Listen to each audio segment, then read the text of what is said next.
தாம்பரம் மாநகராட்சி கீழ்கட்டளை 20வது வார்டில் புதுப்பிக்கப்பட்ட அங்கன்வாடி மையத்தை திறந்து வைத்தார் பல்லாவரம் சட்டமன்ற உறுப்பினர் கருணாநிதி. பல்லாவரம் சட்டமன்ற தொகுதி தாம்பரம் மாநகராட்சி பல்லாவரம் 2வது மண்டலத்திற்குட்பட்ட பகுதிகளில் 40 லட்சம் மதிப்பீட்டில் 3 புதுப்பிக்கப்பட்ட அங்கன்வாடி மையங்கள் திறக்கப்பட்டது. அந்த வகையில் 2வது மண்டலத்திற்குட்பட்ட 20வது வார்டு கீழ்கட்டளை பகுதியில் மண்டல குழு தலைவர் ஜோசப் அண்ணாதுரை தலைமையில் விசிக 20வது வார்டு மாமன்ற உறுப்பினர் முத்துக்குமார் முன்னிலையில் புதுப்பிக்கப்பட்ட அங்கன்வாடி மையம் திறப்பு விழா நிகழ்ச்சி நடைபெற்றது. இதில் சிறப்பு அழைப்பாளராக பல்லாவரம் சட்டமன்ற உறுப்பினர் கருணாநிதி கலந்து கொண்டு ரிப்பன் வெட்டி கல்வெட்டை திறந்து வைத்து மக்கள் பயன்பாட்டிற்கு துவக்கி வைத்தார். பின்னர் அங்கன்வாடி மையத்தில் உள்ள குழந்தைகளுக்கு நலத்திட்ட உதவிகளை வழங்கி சிறப்பித்தனர்.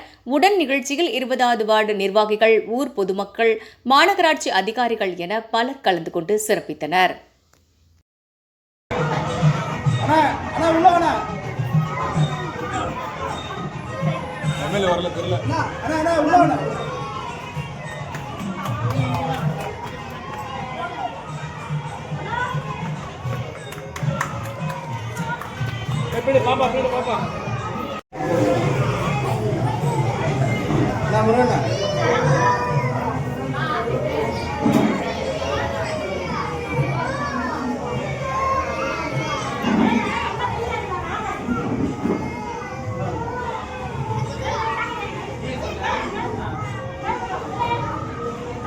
தங்கமான பிள்ளைங்களா இருக்கு, அமைதியா.